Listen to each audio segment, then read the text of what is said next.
எங்கட அறிவு எங்கட புத்தி இந்த உலக மக்கள்கிட்ட கருத்து என்னண்டா, ஒருவர் அல்லாஹ்க்கு நெருக்கமானவராக இருந்தா அவர் சோதிக்கப்படக்கூடாது, அவர் கஷ்டப்படக்கூடாது, அவர் நல்ல நிலைமையில் இருக்கணும், அவருக்கு பிரச்சனைகள் கஷ்டங்கள் கவலைகள் நெருக்கடிகள் வரக்கூடாது, அவருடைய வாழ்க்கை ஸ்மூத்தாக நல்ல நிலைமையில போய்கொண்டிருக்கணும் என்றது தான் மக்கள்கிட்ட சிந்தனை.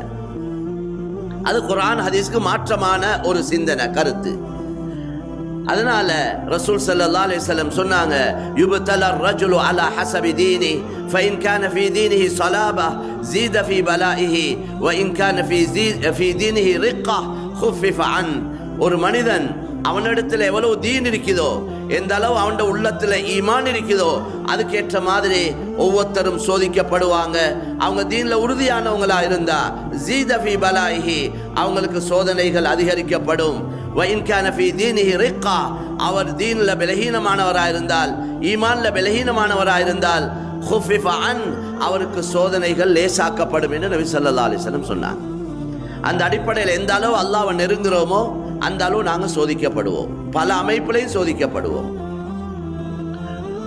லா யஸாலுல் பலாஉ பில் முஃமினி வல் முஃமினா ஃபீ நஃப்ஸி வ மாலி வ வலதி ஹத்தா யல்கா அல்லாஹ் தஆலா வ மா அலைஹி கதீஆ. கண்ணியமான நபி ஸல்லல்லாஹு அலைஹி வஸல்லம் சொன்ன கருத்துக்கள் எங்களுக்கு ஒரு ஆறுதலாக இருக்கணும். ஆறுதல் வார்த்தைகள் இதெல்லாம். ஒரு மூமினான அடியான பொறுத்த வரையில அவனுக்கு தொடர்ச்சியாக சோதனை இருக்க வேண்டாம். உடல் ரீதியாக அவன் சோதிக்கப்படுவான், அவன் பொருளாதாரத்தில் அவன் சோதிக்கப்படுவான், அவன் பிள்ளைகளை கொண்டு சோதிக்கப்படுவான். இந்த ரெண்டாலையும் சோதனை லா யஸால் அல்லது மா யஸால், அது நீங்கவே மாட்டாது என்றால் தொடர்ச்சியாக இருக்கும். எதுவரைக்கும்? ஹத்தா யல்கா அல்லாஹ் தஆலா, அவர் அல்லாஹ்வை சந்திக்கும் வரைக்கும். அல்லாஹ்வை சந்திக்க காட்டி சோதனை தான். சோதனைக்கு முடிவு தான் மவுத். அதனால தான் நபி ஸல்லல்லாஹு அலைஹி வஸல்லம் ஒரு தடவை சஹாபாக்களோட இருந்து கொண்டிருக்க கொள்ள ஒரு ஜனாசா போய் கொண்டிருந்தது. ரசூலுல்லாஹ் பார்த்து சொன்னாங்க, அந்த ஜனாசாவை பார்த்து முஸ்தரீஹுன் அவ் முஸ்தராஹுன் மின்ஹு, இந்த ரெண்டு வார்த்தையை பாவிச்சாங்க, முஸ்தராஹ் அவ் முஸ்தராஹ் மின்ஹு என்றாங்க. சஹாபாக்களுக்கு இந்த வார்த்தையுடைய கருத்து விளங்க இல்ல. கேட்டாங்க, மல் முஸ்தரீஹ் வ மல் முஸ்தராஹு மின்ஹு யா ரசூலல்லாஹ். முஸ்தரீஹ் என்ற வார்த்தையை சொன்னீங்க, முஸ்தராஹ் மின்ஹு என்ற ஒரு வார்த்தையும் சொன்னீங்க, அதோட விளக்கம் என்னன்னு கேட்டதற்கு கண்ணியமான நபி ஸல்லல்லாஹு அலைஹி வஸல்லம் சொன்னாங்க, ஃபஅம்மல் அப்துல் முஃமினு யஸ்தரீஹு மின் நஸபித் துன்யா வ அதாஹா இலா ரஹ்மத்தில்லாஹ். ஒரு மூமினான் அடியான பொறுத்த வரையில அந்த மூமினான் அடியான் துனியாவுடைய எல்லா கஷ்டங்கள் சிரமங்கள் சோதனைகள் நோவினைகள் இருந்து அவர் விடை பெற்று அல்லாஹ்வுடைய ரஹ்மத்தை அல்லாஹ்வுடைய அருட்கொடையை அனுபவிக்க அவர் போய் கொண்டிருக்கிறார். அவர் நிம்மதி அடைந்து கொண்டிருக்கிறார்.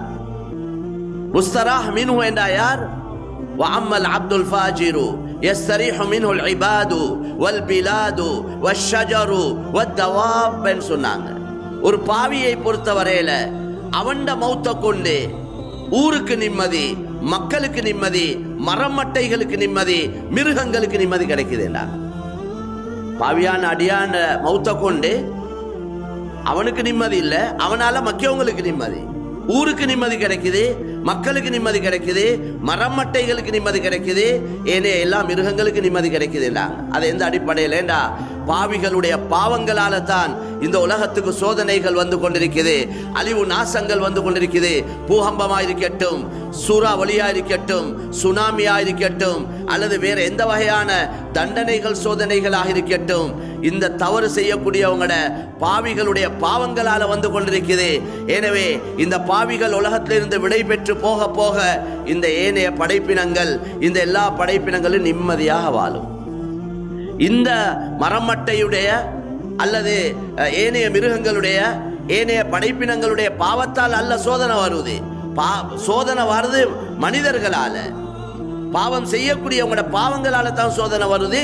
அந்த பாவத்தால அந்த சோதனையால எல்லாம் கஷ்டப்படுவது.